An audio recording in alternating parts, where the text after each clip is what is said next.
get Terry Folkerts to come forward, Barbara Garland, and Ron Garland to help me open the meeting.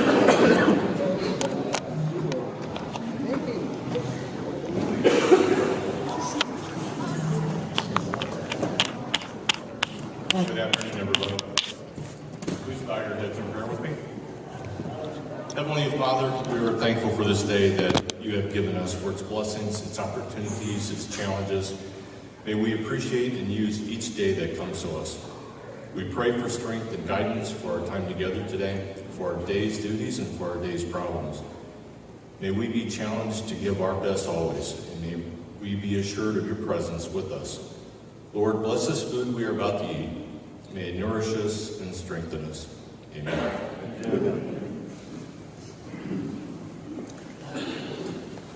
Would you please join me in the pledge? I pledge allegiance to the flag of the United States of America and to the republic for which it stands, one nation under God, indivisible, with liberty and justice for all. Milestones today, fairly short. Remember birthdays: Dan Gaddis, December the 2nd. Jeannie McClellan, December the 2nd. Spouse birthdays: George Oliver's wife, Vicky, December the 1st. And club anniversaries: Trey Sutton, 5 years, Reese Bruckner, 3 years, and Delta Jolly, 4 years. And at my age, I forgot my drink, so here. Thank you all so much. Okay, if you brought a guest today, if you would please stand and introduce your guest.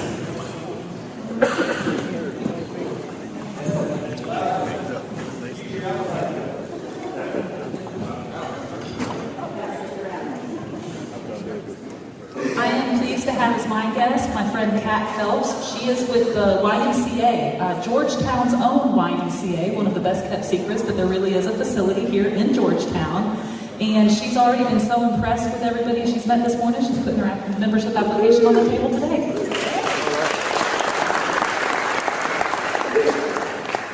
Hello, everybody. I have Sean Bella with me today. Sean is a brand new agent on my team at Keller Williams.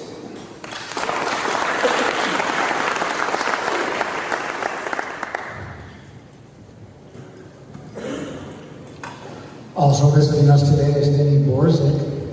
I asked Denny what brought him to Rotary today. He said, I was invited, so I showed up.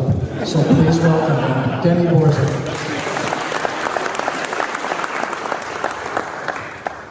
My guest today is Ron Ferris. Ron is a veteran of the Air Force, 32 years. Ron heard about the Patriot Ball float, so he thought he'd come see what it was all about, and I invited him to Rotary, and he must have liked what he saw because he's here today. Wouldn't he make a good Rotarian? Yeah.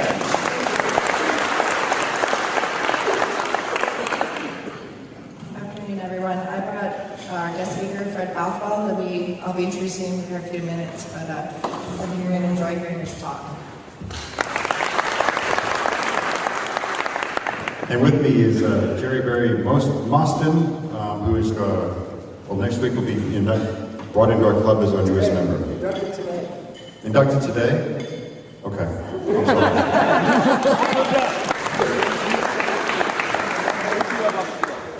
Is there any other guests? Visiting Rotarians?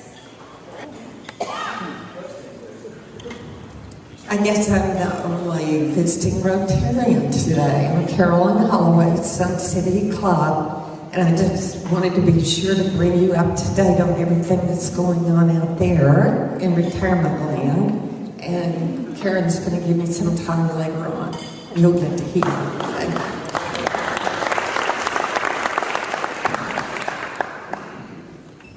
Good afternoon. My name is Rick Hoffman with the Northwest Oxford Rotary Club.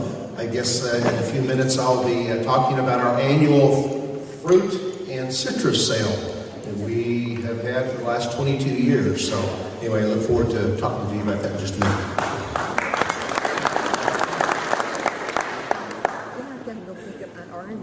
Okay, is that everyone? Thank you all so much. The next thing I wanted to kind of bring up is I would like to ask the folks that attended the Early Act First Night this week, if you'd stand so we can thank you for you taking your time to do that. Derek McGill was also there. We went over to Carver Elementary and watched a whole bunch of kids become part of the guild. And it was very, very exciting. So thank you all for helping support that. The next slide, we have a new member in Rotary. I just want you all to know that Brian Jameson has a new baby. And the baby's name is Brian Hazel Jameson. And hopefully we will all get to see some pictures soon. Everybody's doing well.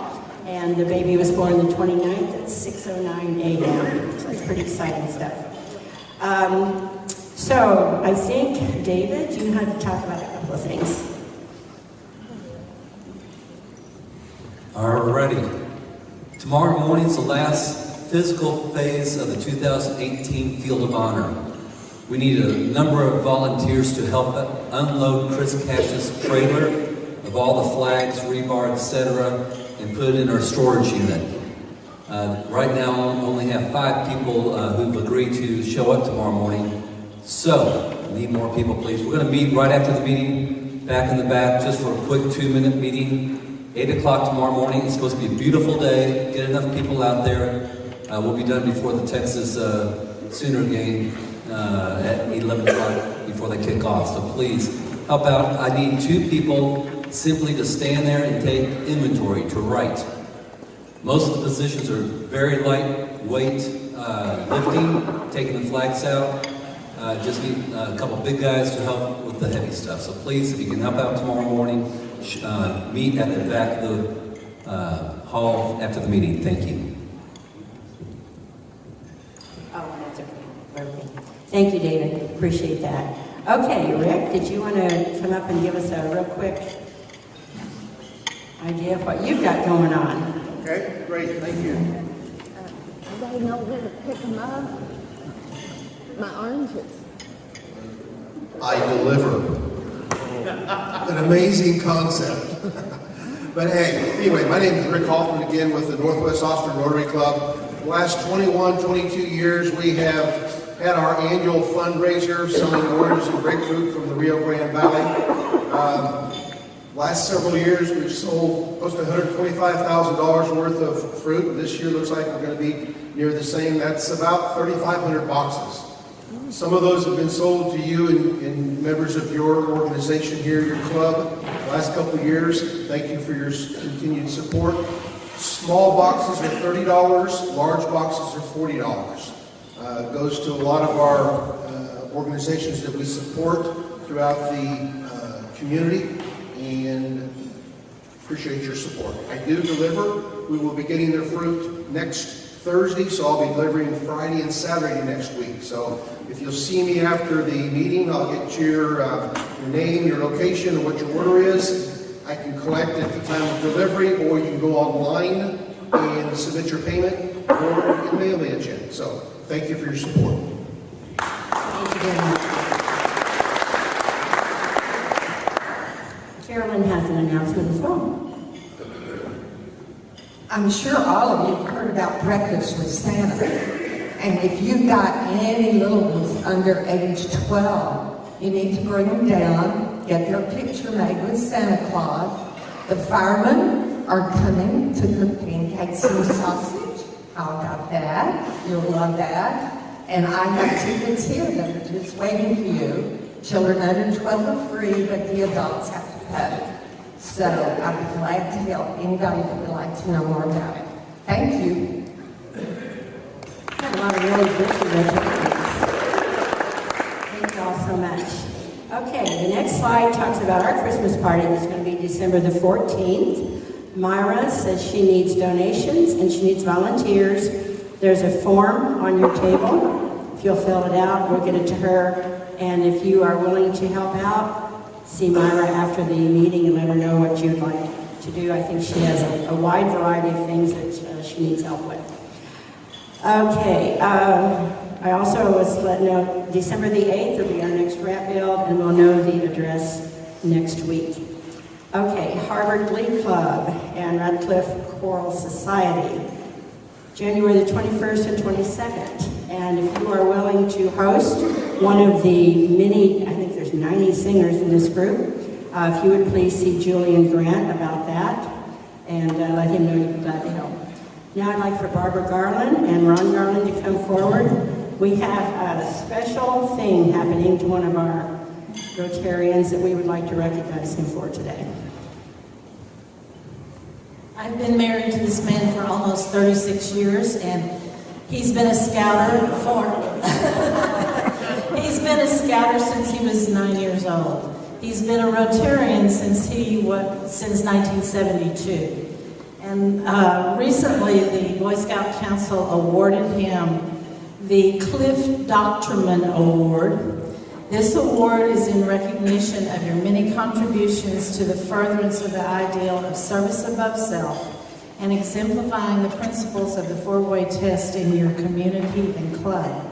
It is presented to you by the International Fellowship of Scouting Rotarians on behalf of all those who value the principles of Rotary and Scouting, and all of whom are working together in strengthening the relationship between Rotary and Scouting guiding associations throughout the world. There have been less than 1,000 of these awarded nationwide, and so I want to just say I'm really proud of you, and I'm happy to present this to you.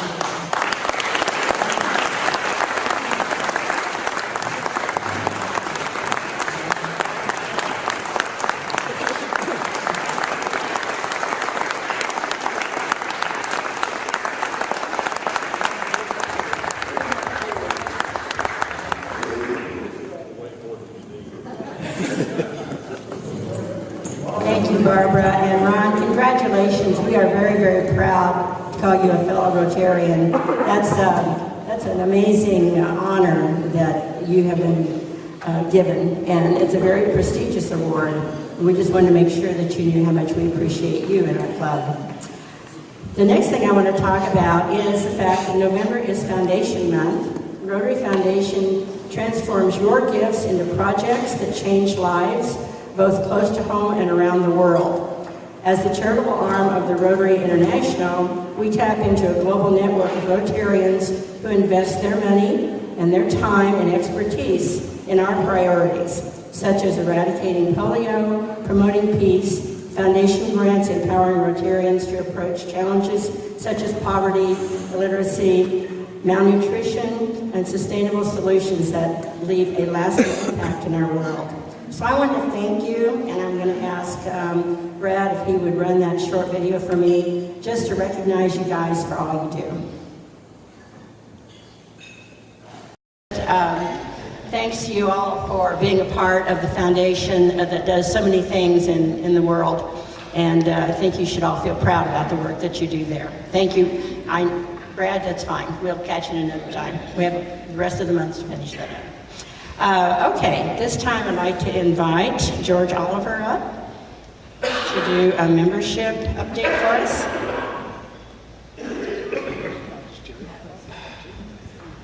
No, he's just going to where are you bringing me in? He's just busy. Do you have a new member of the leadership? Mm-hmm. Okay. Yeah, I'm sorry. I thought you were someone else. So she come up here? Yeah. All right, I'm kind of new at this, excuse me. I'm doing a little coaching on the fly here. But I'd like to invite Jerry Berry Mostyn to come up and join me here at the podium. And her sponsor. And her sponsor. Who sponsored Jerry Berry? George. Here comes George. Here he comes.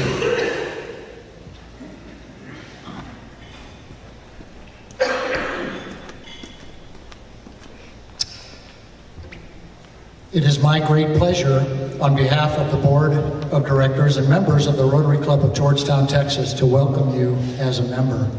You've been selected for membership because your fellow members believe you to be a leader in your vocation and will manifest the characteristics that will allow you to impart the message of Rotary.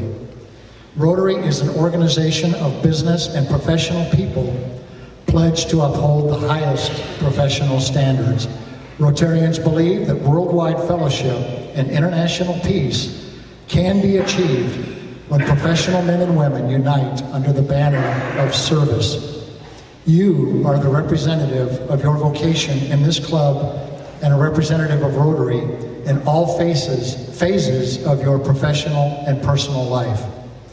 The community will know and judge Rotary by the embodiment of it in your character and service. You've been selected for membership because we know our principles and our organization are safe in your keeping.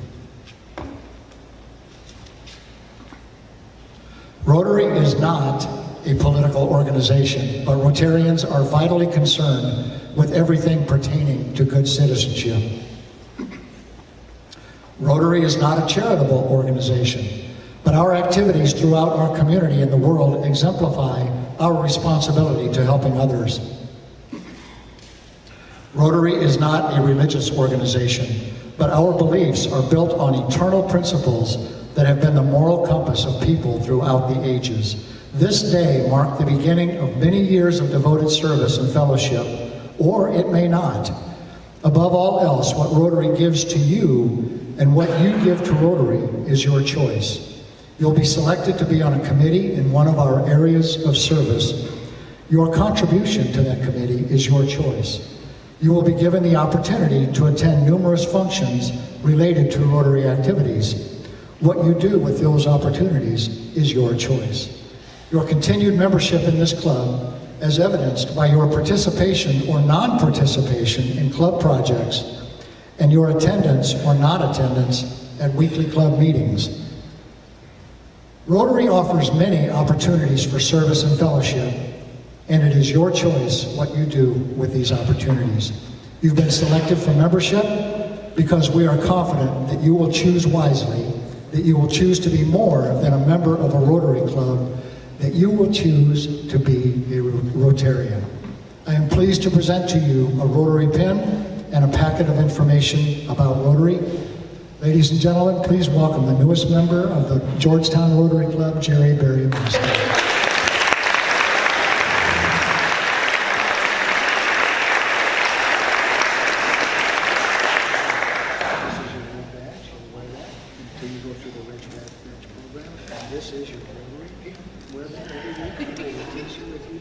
Okay.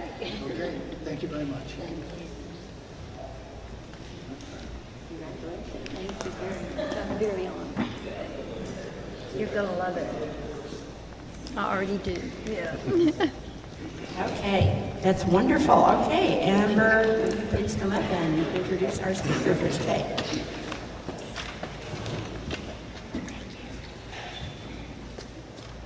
Good afternoon. I'd like to introduce our guest speaker, Fred Bothwell. Fred Bothwell is an avid amateur military historian, a member of the Sons of the American Revolution and the Central Historical Association.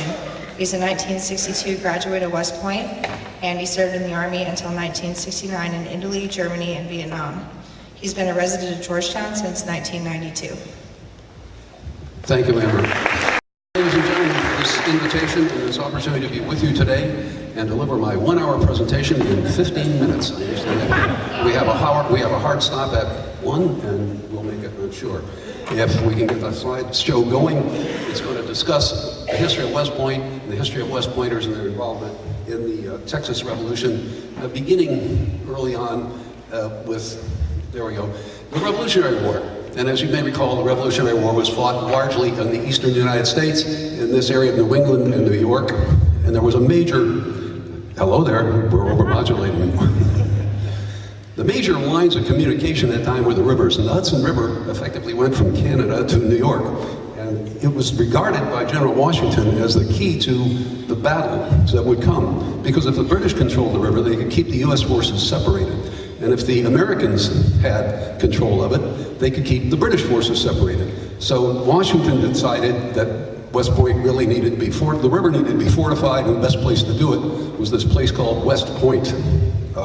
So a chain was erected across the river, forts with cannons were erected on the riverbank, and you can see where there's a point of land coming out from the west bank of the river that would obstruct the passage of sailing ships, particularly when reinforced with chains and cannons.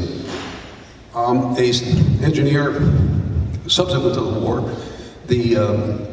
Washington felt that we had relied so heavily on the support of generals like Kosciuszko, von Steuben, and Lafayette, that it was essential that the U.S. have its own independent professional military and that a military academy should be established. It was kind of a controversial issue at the time because it was felt that European military officers were often aristocrats. But Congress, in its wisdom, decided that the way to keep it under control was to let the members of Congress appoint people to go to West Point. And so in 1801, Congress passed a law, and Jefferson signed it in 1802. Following that, West Point continues to exist today as a major engineering school, which gets a certain amount of attention, generally devoted to producing officers for the military, but gains a lot of recognition from places like Forbes and the Princeton Review in terms of its academic excellence. But in the early days, they had a certain amount of trouble. Established in 1802, although the first graduating class only had 2 graduates, they went on to, by 1817, had only graduated 38 people, and Congress was not very happy about that. So they decided to attempt to determine how that could be corrected in time to cope with the near failure of the difficulties encountered in the War of 1812. So at the outset of the War of 1812, the biggest fear was that the British were going to sail across the ocean and invade the port of Norfolk, which they had burned in the Revolutionary War. And they selected a young recent graduate from West Point, Sylvanus Thayer, who had also graduated from Dartmouth, to erect fortifications and prevent the British from burning Norfolk again when they attacked. Well, he did so very successfully. So successfully, when the British attacked, their fleet sailed into Chesapeake Bay, saw Fort Norfolk defended, and in a good news, bad news situation, went up the Potomac River and burned Washington instead. Nonetheless, Thayer was regarded as a success, and subsequently, after the war, sent to Paris for 2 years with a budget of $5,000 to attend L'École Polytechnique, the military engineering school of France, and determine how to set up a military school in America. In a related event of the War of 1812, the Battle of Chippewa was one of the first turning points where U.S. forces overcame the British in a highly successful engagement. The unique attribute was that the soldiers in the U.S. Army were wearing gray uniforms, so they looked like militia, instead of the blue uniforms, which kind of confused the British. That was an offensive operation. The best defensive operation was the Battle of Fort Erie, commanded by a regular Army General Gaines, who went on to subsequently play a role in the Texas Revolution. Gaines was seriously wounded, continued to lead in battle, got a gold medal from Congress, and had a highly successful career. The fourth event of some significance was the Battle of Horseshoe Bend in the War of 1812, where young 3rd Lieutenant of the Tennessee Militia, Sam Houston, successfully led his troops in battle, despite being severely wounded, came to the attention of Andrew Jackson, another Tennessean, and the two of them created a professional and personal bond that lasted throughout the rest of their military and political careers. So, to review again the Battle of Chippewa, the regular U.S. troops were wearing gray uniforms that looked like militia. The British commander, seeing them advance, said, "Don't worry, men, they'll run when we shoot." Well, they shot, and the troops kept advancing, and he shot again, and they kept advancing. And the last word supposedly uttered by the general, the British Army general, was, "Those are regulars, by God." And they in the militia uniforms. So, commemorating that fact, today West Pointers wear the gray and white uniforms that were worn by the regulars at the Battle of Chippewa. And if you see what they look like, you could put them in the front rank of the Battle of Chippewa, and they'd look pretty much the same. We've talked about Sylvanus Thayer, his success as an engineer, the fact that he was sent to fix severe problems at the military academy, which had existed for 15 years and only graduated 38 people. He did so very successfully. The General Gaines was recognized for his heroism with a gold medal from Congress, went on to achieve positions of responsibility, and next slide. After Edward Gaines. I'm not getting through there. Brad, can we advance? Okay. Well, we're practically there. We can do it. We're going to make it, guys. We're going to make it. the grand finale is a 10-minute video, so we've got about 5 minutes to get that started by my watch. And it's almost video time here. Looks like it's frozen. Well, okay, let me tell the story. At the outset, so far we've set the stage for what did conditions look like at the onset of the Texas War for Independence. Well, by that time, Andrew Jackson was in the White House and very interested in the potential for Texas to become independent of Mexico and ultimately join the United States. His trusted colleague and protege, Sam Houston, was leading the revolution against the Mexicans in Texas. General Gaines, another Tennessean, who was the hero of the Battle of Fort Erie, was in command of the U.S. forces on the Texas border at Fort Jessup, Louisiana.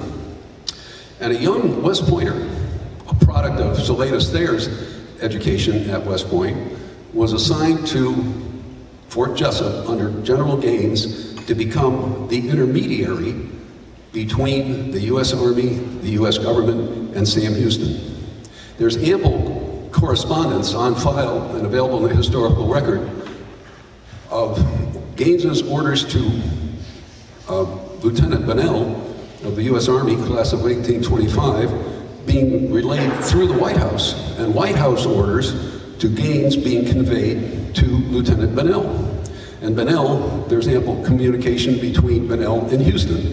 So Bonnell became the cutout, if you will, the plausible deniability, perhaps, of any direct U.S. influence on the Texas Revolution. But there is ample correspondence documenting the fact that that influence existed.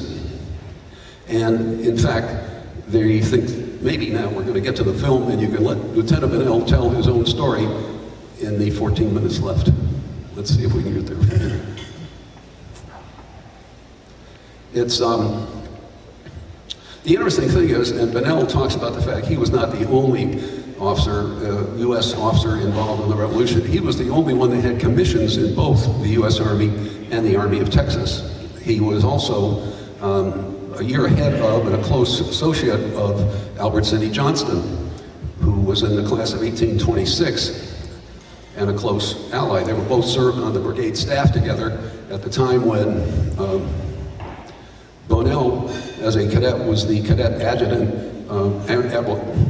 Johnston was the cadet sergeant major. So they had a close relationship at West Point, and 10 years later they had a close relationship, it would seem, when they were both engaged in supporting Sam Houston and the Texas Revolution.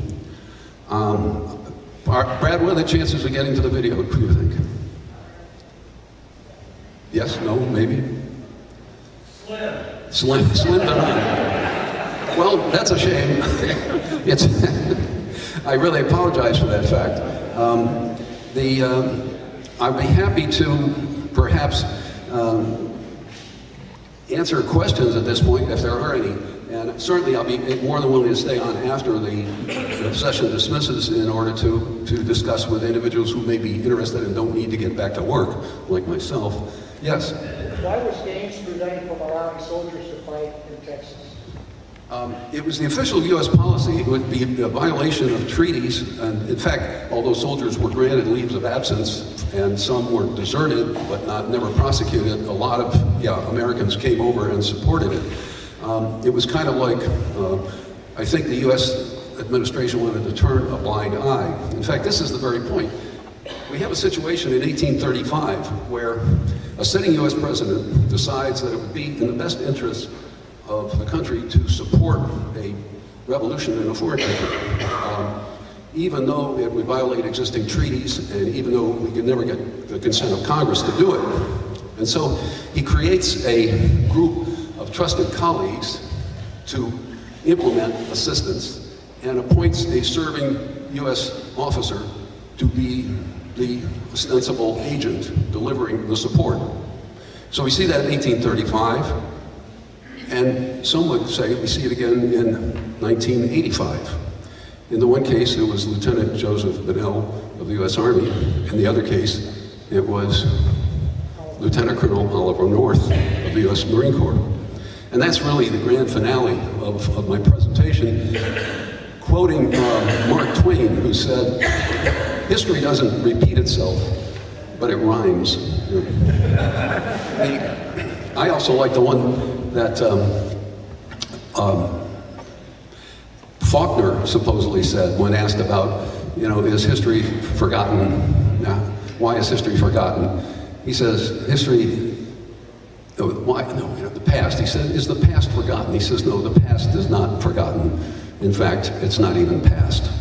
And that's very true of West Point, among other institutions. Yes, sir.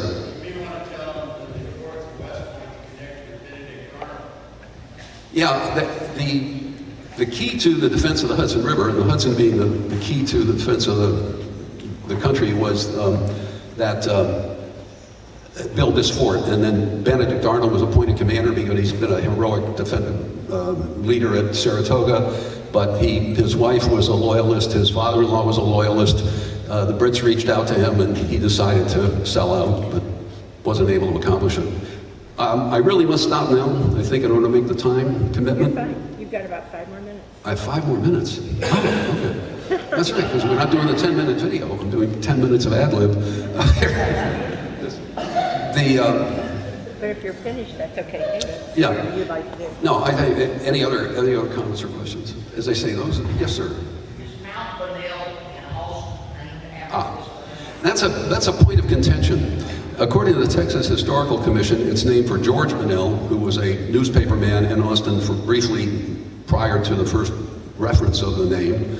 But research done by some of my colleagues seems to imply that because Albert Sidney Johnson was nominally the guy controlling the development of the city of Austin, that Waller was working for him, that Albert Sidney Johnson was in a position to name it for a colleague who was a hero of the war. So at the moment, that's not the official Texas Historical Commission position. However, the society has adopted Mount Bonnell, and in the last 5 years or so, we've raised $100,000 to implement improvements at Mount Bonnell because the city of Austin hasn't seen fit to apply much money to it. So that's our good deed. I think I will stop now, but thank you very much for your attention and interest. And as I say, I'll stay as long as someone would like to talk. Thank you.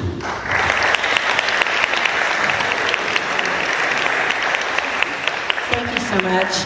It is the practice of our club to ask our speakers to sign a book that then we donate to Pearl Elementary. So if you would sign that before you leave today, and we'll get it to Carol, and she'll take it to Pearl Elementary. Thank you so much. Okay. We have a lot going on in Rotary. Does anybody have any announcement that we didn't make earlier? Just a reminder to meet in the corner to get done tomorrow. Don't forget to meet David in the corner. Don't forget to talk to Myra about the Christmas party. We've got a Christmas celebration breakfast with Santa going on at Sun City Rotary, and then we've got our fruit sales. So, yes, ma'am. The wrapping party for the Christmas celebration will be at my house at 4 o'clock on December the 9th. So anybody who wants to come help wrap presents, you're welcome. December 9th at Barbara's, and what time did you say, 4 o'clock? There's usually wine. And there's wine. At 4 o'clock, Barbara? At 4 o'clock. Wrapping party. Those are always fun. We always have more people than we need, but that's okay. Anything else? All right. Yes, sir. Special thank you to the Douglas family, Michael and Joanna, and to the Street family, Anna and Gary, for hosting Aussies, and our alternate families at Albers and Harris. Thank you for volunteering. The Aussies are coming with you more than not. Awesome. Great. Mike Douglas, are you here? Don't you have a new grandchild? Tell us about that. Charlotte Joan, 8 pounds, 5 ounces, born on election day.